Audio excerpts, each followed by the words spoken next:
Good morning, Baguio. Finally, the long wait is over. Nakarating din kami sa Baguio after 5 hours na biyahe. Ang ganda guys, oh. Yung view pa lang. Dito nga pala kami tutuloy for 3 days guys sa Bablis. Kita niyo naman ang view sa baba. Sobrang ganda. Packet to guys, kaya mapapagod muna kayo bago kayo makarating sa taas. Naka-move on na kayo pag akit nyo sa taas. Hanapin pa namin yung may-ari ng bahay, pero guys, ang check-in namin dito is 1 PM pa. So, iiwan lang namin yung gamit namin, tapos gala konti habang nag-aantay ng 1 PM. Tapos tsaka kami babalik. Syempre, tulog-tulog din tayo, aba. Pag puro gala, pahinga din tayo, no? Tapos pahinga ulit after, diba? Ganun lang.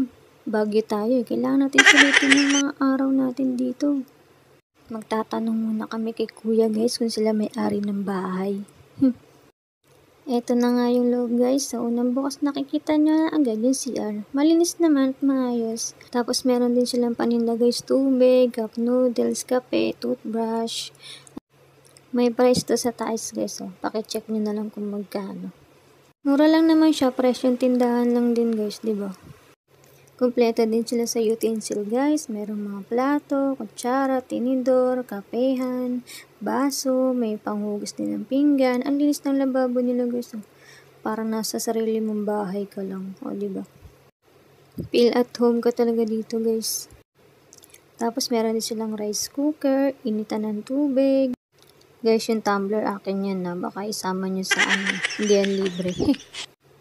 Meron ding upuan, good for 2 person. Kompleto talaga sila guys. Meron pa silang gasol, shalain, tsala, diba? Kawali, kaldero, kalan. Oh, magluluto ka na lang, diba? San ka pa? Libre lahat ng gamit dito guys. Oh, huwag niyong pansinin yan ha. Papansin lang yan. Feeling maganda, diba? Ito pala yung oras ng check-in nila, 1 PM. Tapos yung check-out nila is 11 AM. May pa-electric fan pa sila kahit malamig na. Tapos TV na yan, bongga, diba? Sana maganda ang TV. Laki, diba?